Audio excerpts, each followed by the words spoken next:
சாய்ராம். உணவே மருந்து. வாங்க இன்றைக்கி குடமிளகா பப்ஸு எப்படி செய்யணும்னு பார்க்கலாம். வாங்க நம்ம செய்ய போகலாம். நாங்கள் 1/4 கிலோ மாவு எடுத்துட்டோம். மாவு எடுத்து ஜலிச்சுக்குங்க. ஜலிச்சு ஒரு பாத்திரத்தில் போட்டுக்கலாம். 1 ஸ்பூன் உப்பு போட்டு தேவையான அளவு தண்ணி ஊற்றி நல்லா பிசையணும். புருடு இல்லாமல் புரோட்டா மாவுக்கு எப்படி பிணையிறாங்களோ அதே மாதிரி நைஸாக பிணையணும். பாருங்கள், தேவையான அளவு 2 ஸ்பூன் எண்ணெய் ஊற்றிக்கலாம்.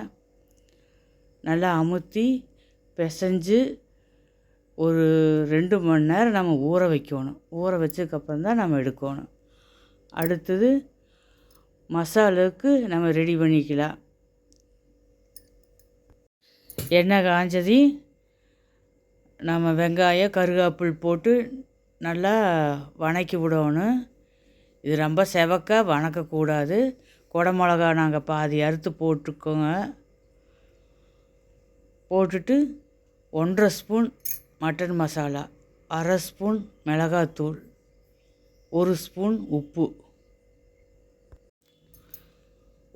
எல்லாம் கிளறி விடணும்.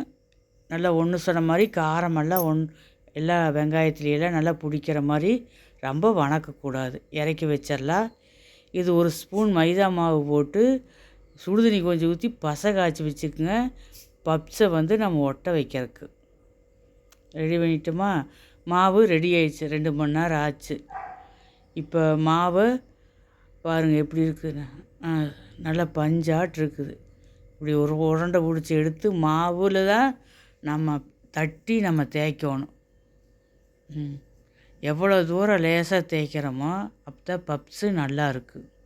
கெட்டியாக தேய்ச்சிங்கன்னா மெல்ல முடியாது. இப்படி ரிப்பன் மாதிரி கட் பண்ணிக்கிங்க. கரெக்டாக கட் பண்ணிவிட்டு இந்த வாரம் அந்த வாரமெல்லாம் அது கொஞ்சம் கெட்டியாக இருக்குது, அதெல்லாம் எடுத்துருங்க. எடுத்துட்டு நாம் அடுப்பில் தோசைகள் காய வச்சுருக்குறோம் பாருங்கள்.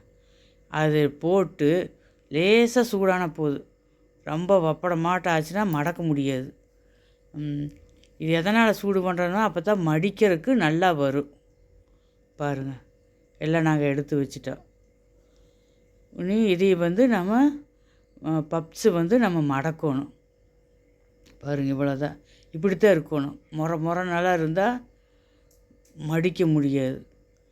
மடித்து மறுபடியும் இன்னொரு மடி மடிச்சிங்கன்னா கரெக்டாக அந்த ஓரம் போய் எடுத்திங்கன்னா வரும். இப்படி வந்துடும். ஒரே ஒரு ஸ்பூன் வச்சா கரெக்டாக இருக்கும்.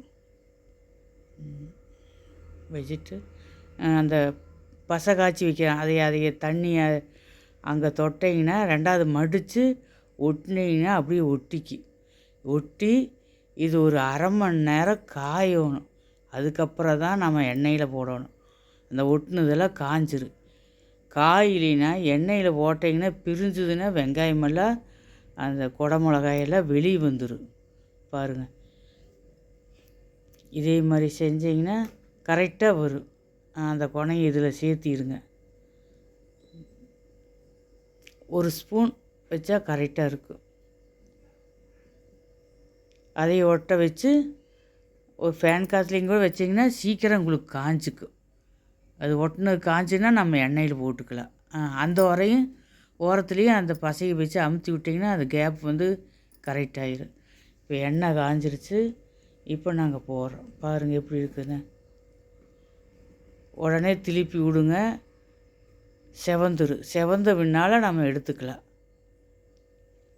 1/4 கிலோ மாவு போட்டதே 5-6 பேர் இதுக்கு சாப்பிட்றதுக்கு கரெக்டாக இருக்கும். பாருங்கள் எப்படி இருக்குதுன்னு. எல்லாம் ஒன்று சொன்ன மாதிரி செவந்துருக்குது.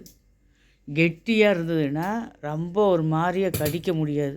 அதனால் மாவு சன்னமாக இருக்கணும். தோசைக்கல்ல போட்டது எடுத்ததையும் நீங்கள் செய்யணும். நீங்களும் செஞ்சு பாருங்கள். குடமிளகா போட்டிருக்கறனால இது சுவையாக இருக்கும்.